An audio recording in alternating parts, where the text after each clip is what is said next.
சக்கரை நோயை குணப்படுத்த இந்த கொல்லை வச்சு இன்னைக்கு சட்னி செய்ய போகிறோம். வாங்க எப்படின்னு பார்க்கலாம். அப்படியே மறக்காமல் ஒரு லைக் போட்டுருங்கப்பா. கொல்லை வேவிச்சிக்கலாம். உலக்காஞ்சிக்கிச்சு கொல்லை போட்டுக்கலாம்.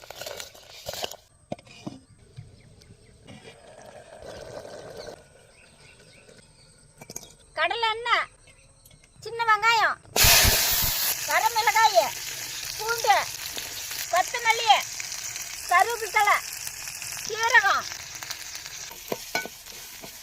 புளி அரைச்சாலும் போட்டுக்கலாம். கல் உப்பு. சட்னிக்கு தேவையானதெல்லாம் வறுத்தாச்சு, போய் ஆட்டிக்கலாம். வேவிச்சா கொல்லு